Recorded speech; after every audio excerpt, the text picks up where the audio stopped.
네, 안녕하십니까. 더불어민주당 팩트체크 네트 민주파출소 일일 브리핑 하겠습니다. 오늘 참석하신 전용기 국민소통위원장님이시고요.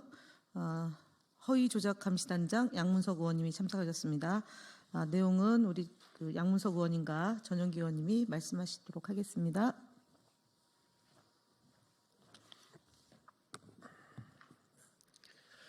더불어민주당 팩트체크넷 민주파출소 1일 브리핑을 시작하도록 하겠습니다. 안녕하십니까. 더불어민주당 허위조작 정보감시단 양문석입니다.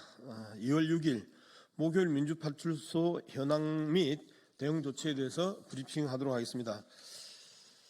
어제 2월 5일 기준 1일 방문자는 2,692명이며 623건의 신고가 접수되었습니다.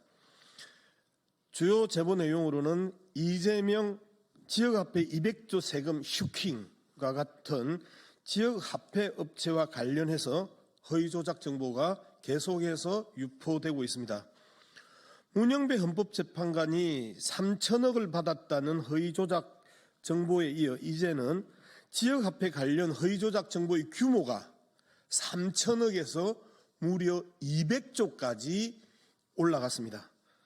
대한민국 1년 예산의 3분의 1에 해당하는 수준까지 이재명 대표가 돈을 줬거나 그 다음에 심지어 슈킹했다라는 이러한 충격적인 허위 조작 정보, 말 그대로 허위 조작 정보가 살포되고 있습니다. 이에 대해 지난 31일 브리핑을 통해서 지역화폐 예산은 지자체에서 직접 관리하고 있으며 코나이는 단순히 기술 서비스와 플랫폼을 제공할 뿐 예산 운용이나 이자 수익을 얻을 수 없다고 사실관계를 밝혔습니다. 그럼에도 불구하고 계속해서 200조까지 이재명 대표가 슈킹했다라는 이야기들이 공공연히 살포되고 있는 이 현상을 우리는 단호히 법적 조치하겠습니다. 허위조작 정보감시단은 지역화폐 관련 가짜뉴스를 지속적으로 모니터링하고 있기 때문에 계속해서 여기와 관련된 살포자들은 반드시 법적 처벌을 각오하고 있어야 될 것입니다. 또한 허위조작 감시단은 이재명 대표가 803 구땅에서 1억 원을 들여서 대선 승리 기원 구설했다고 하는 지난 대선 과정의 허위조작 정보가 또다시 확산되고 있습니다. 이미 지난 대선 과정에서 공직선거법 제250조 2항 위반 혐의로 고발된 사안입니다. 이재명 대표는 대선을 위한 그 어떤 구판을 벌인 적도 없으며 이 또한 명백한 허위 사실임이 밝혀진 내용입니다. 따라서 이와 같은 허위조작 정보가 재확산되는 것에 대해 신속하게 우리는 법적 대응을 해나갈 것입니다. 다음으로 지난 3일 기자회견에서 말씀드렸던 국민의힘 지도부를 대상으로 하는 살해 협박 게시글 작성자와 관련해서 경찰청 사이버 범죄 신고 시스템을 통해 수사 의뢰했음을 보고드립니다. 권성동, 권영세, 국힘당 두 지도부를 향해서 모든 총이 준비되어 있다. 그리고 공개적으로 이들을 죽이고 항교안으로 대체해야 한다. 이러한 글들에 대해서 우리는 그 글 작성자들을 포함해서 여러 명을 수사 의뢰했음을 다시 한번 보고드리겠습니다. 정치적 입장을 떠나서 공당의 지도부에 대한 살해 및 테러 협박은 결코 용납할 수 없습니다.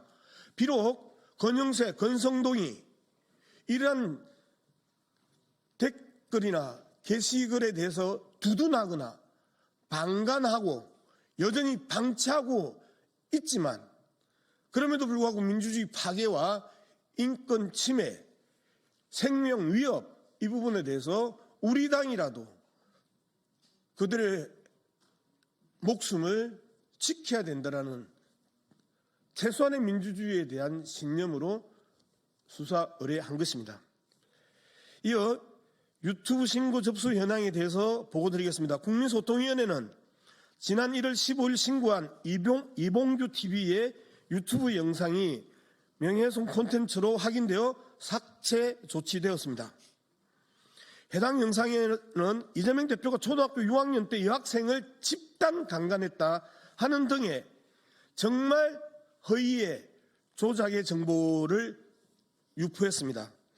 유튜브 커뮤니티 가이드라인의 법적 정책에 따르면 명예훼손에 해당하는 콘텐츠에 대해서는 엄격한 제재 조치가 이루어지고 있습니다. 국민소통위원회는 앞으로 더불어민주당과 당 소속 인사들의 명예를 훼손하는 허위 콘텐츠에 대해서 단호하게 그리고 적극적으로 대응하겠습니다. 그래서 이봉규 TV를 우리는 고발하는 부분에 있어서 적극적으로 검토하고 있는 중입니다.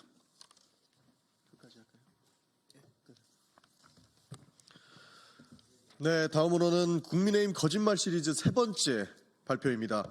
지난 2월 4일 반도체 특별법 주 52시간제 특례 도입을 위한 당정협의회에서 권성동 원내대표는 미국발 관세 전쟁으로 인한 코스피 급락과 금융시장 불안 상황을 언급하며 정부의 적극적인 대응을 촉구하는 한편 민주당이 경제 컨트롤 타워인 최상목 대통령 권한대행 겸 경제부총리에 대한 탄핵 가능성을 시사하며 경제 리더십을 훼손하고 있다고 주장했습니다.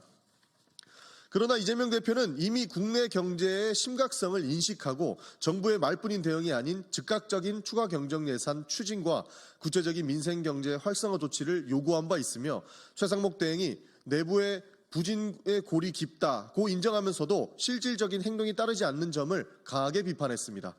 이는 탄핵 협박이 아니라 정부가 국민의 삶을 지키는 데에 필요한 최소한의 책임을 다하라는 요구이며 민주당은 발목 잡기가 아닌 국민을 위한 실질적인 조치를 요구하고 있는 것입니다.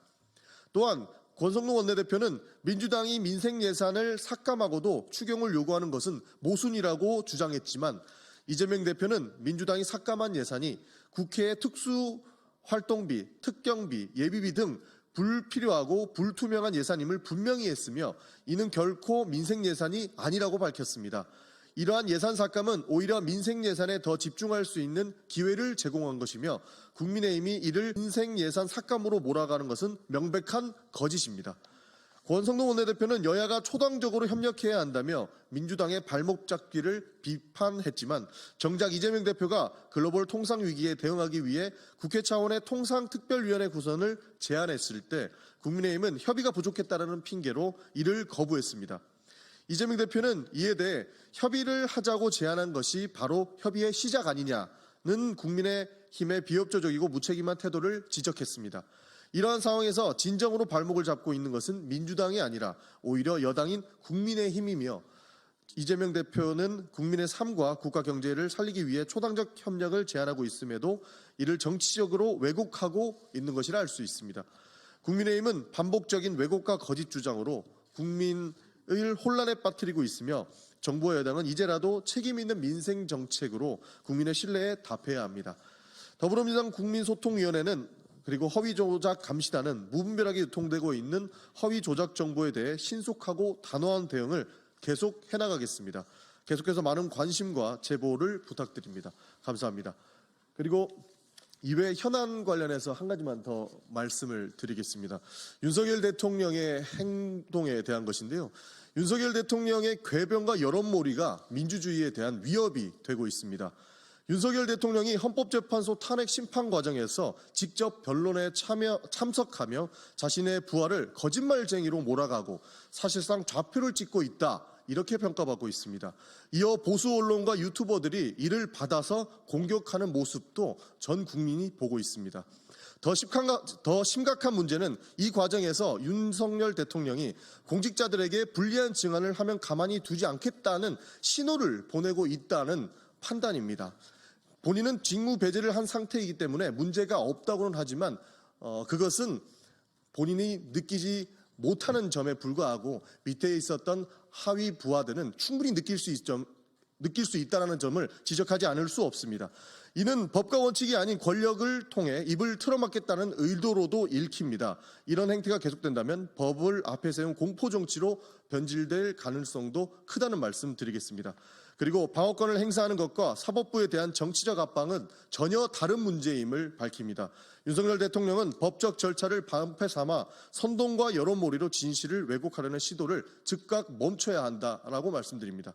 법 위에 군림하는 권력은 민주주의를 위협할 뿐이며 결국 국민의 심판을 피할 수 없을 것이다라는 말씀을 드리겠습니다. 이상입니다.